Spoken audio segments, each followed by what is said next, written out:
অলপ আগতে কোনোবাই আপোনালোকে মোৰ বিষয়ে বাতৰি পৰিৱেশন কৰিছে যে মই সদনত শুই আছিলোঁ, বিধানসভাত শুই আছিলোঁ বুলি কোনোবাই বাতৰি পৰিৱেশন কৰিছে।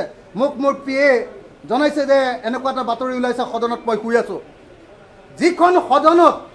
যি সদনত মুখ্যমন্ত্ৰীয়ে এই কথা কয় যে আমি মানুহৰ লগত সুধি লৈ সীমাটো ঠিক কৰি লওঁ। আৰে আমাৰ কনষ্টিটিউশ্যনেল সীমা আছে, আমাৰ সাংবিধানিক সীমা আছে। অসম আৰু মিজোৰামৰ সীমা কি, অসম আৰু নাগালেণ্ডৰ সীমা কি, অসম আৰু মেঘালয়ৰ সীমা কি, অসম আৰু অৰুণাচলৰ সীমা কি, তাত আকৌ কাৰোবাক সুধি লৈ আমি সীমা নিৰ্ধাৰণ কৰিম নেকি?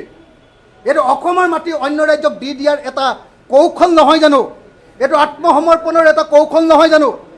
এইটো অসমীয়া জাতিৰ অসমৰ মাতৃভূমিৰ এটা অংশ বিক্ৰী কৰি দিয়া বুদ্ধি নহয় জানো? সেই কথা শুনি কেতিয়াও মই থাকিব নোৱাৰোঁ আৰু তাৰ প্ৰতিবাদ কল্পে মই চকু মুদি ৰৈ আছিলোঁ, শুই থকা নাই, প্ৰত্যেকটো বাক্য শুনি আছিলোঁ। আৰু মুখ্যমন্ত্ৰীয়ে কি কথা কৈছে যদি আপোনালোকে শুনিব খোজে মোৰ লগত আপোনালোকে কথা পাতিব পাৰে। মই কোনো পধ্যে শুই থকা নাই, মই প্ৰতিবাদ কৰি তেওঁৰ বক্তব্য নুশুনাকৈ তেওঁৰ বক্তব্যক আওকাণ কৰি তাত মই বহি আছিলোঁ। গতিকে এইটো কথা স্পষ্ট যে আজিৰ দিনটো অসমৰ সংসদীয় ইতিহাসৰ, অসমৰ গণতান্ত্ৰিক ইতিহাসৰ আটাইতকৈ কলা দিন।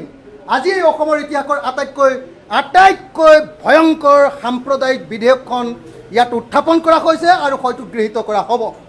এনেকুৱা ধৰণৰ সাম্প্ৰদায়িক বিধেয়ক এখন উত্থাপন কৰোঁতে আমাক বক্তব্য প্ৰদান কৰিবলৈ দিয়া হোৱা নাই, ইয়াক বিৰোধিতা কৰিবলৈ অনুমতি দিয়া হোৱা নাই। আৰু যেতিয়া চিলেক্ট কমিটিলৈ দিবলৈ কোৱা হৈছে, চিলেক্ট কমিটিলৈ দিয়াৰ পূৰ্বে মুখ্যমন্ত্ৰীৰ কোনো সাম্প্ৰদায়িক ভাষণ শুনিবৰ কাৰণে আমি প্ৰস্তুত নহয়। আৰু সেইকাৰণে মই আজি সদন ত্যাগ কৰিছোঁ। ধন্যবাদ। জয় আই অসম।